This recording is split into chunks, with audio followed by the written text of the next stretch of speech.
thank you guys for having me. Susan asked me to come and just share a little bit about what I do. You guys support Kingsport City Schools in numerous ways, but one specifically is through me. I'm the coordinator of the Family Resource Center for the entire district. So I serve all the schools and all the students that need the service. What I do, the spectrum is very broad, so it's hard to summarize, but I pretty much, in a nutshell, bridge the gap between home and school. I do that simply through a pair of shoes, or a home fumigation, or a car battery. So it is, I meet those basic needs. You can't learn if your tummy's hungry. I do a ton of food, clothing, shoes, socks, backpacks, school supplies, household items, hygiene items. I even have things for families that are just, maybe they're leaving our HEP program, which is the homeless education program, and they have housing, microwaves, dishes, sourcing furniture for families. I get a lot of donations. People be like, I have a baby bed, do you need it? And I may not have a need right there, but it typically arises, or I'll just say, hang on to it, I'll call you when that comes up. So my motto is, I just tell families to ask. I work directly one-on-one with families, as well as the counselors and the liaisons at schools. So sometimes I don't even meet the student. They may just be like, so-and-so needs a size 4 shoe, and I drop it off at the school and they send it home with them that way. But families can call me. There's online referrals, like a format for families to submit a referral, as well as the schools. Those come directly to me. So Kiwanis, I'm in my 2nd year in the role at the Family Resource Center, so I honestly don't know how long you all have been supporting them, but I'm guessing it's probably fairly long. So money is provided for coats for students, and at least since I've been here, Susan contacted me. We now, like you guys would come into the schools and fit students, and I think that was a lot of work.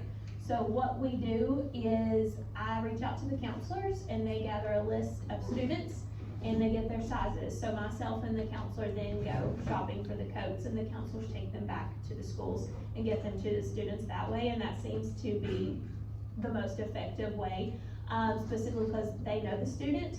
The last couple of years, it's been really hard to source coats. Just find them, if they're in the same household, we try to get one blue and one red so they can tell the coats apart.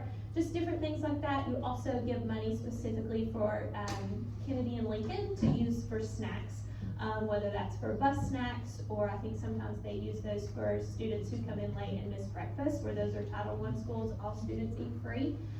So they supplement their breakfast that way, as well as kids who need snacks during the day.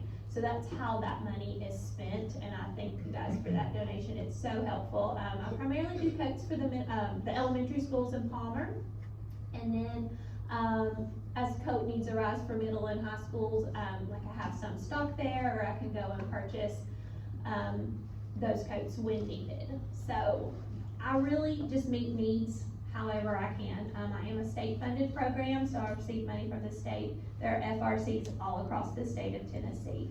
And then as well as I have a donated funds account. I'm limited to what I can do with my state money.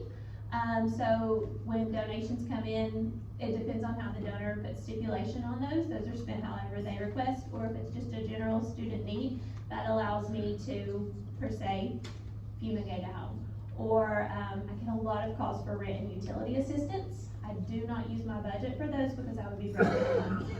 So there are a lot of just great organizations, churches, and people in Kingsport who support me, and they say, what can I do? And I say, if you really mean it, I'll give you a call. So that might be a case where I've talked to the family, and I've talked to the principal, and everybody feels it's in the best interest of the family to maybe help them with their water bill. That's when I could call a donor and say, hey, would you be interested in helping meet this need? If they come to me with a need that I can't meet, I do my best to put them in an external referral for somebody who can. So lots of referrals to KCMC or Upper East, you name it. Lots of Camelot referrals for any kind of behavior need or anything like that. So I just bridge that gap the best I can. Like I said, I'm in my 2nd year, and I just there's not a whole lot of training. I did not know what I was doing last year. So I just made it my own, and we do Thanksgiving distributions, we do Christmas food break distributions, I pay sponsors for students for Christmas. You name it, I do it, from a bottle of deodorant to you know, I need a car battery. So we just source those things the best that we can and do what we can to make sure, you know, the student is successful in the best possible way. So, you know, I tell families, I can't pay your rent, but I can provide these things so that you can put that money towards that. Sometimes it's a lot of just talking and support. How are you spending your money? If you don't mind me asking, can we kind of talk a little bit, just supporting the family as a whole for those families who need that. So that's all I have to say, and thank you for having me again and your support.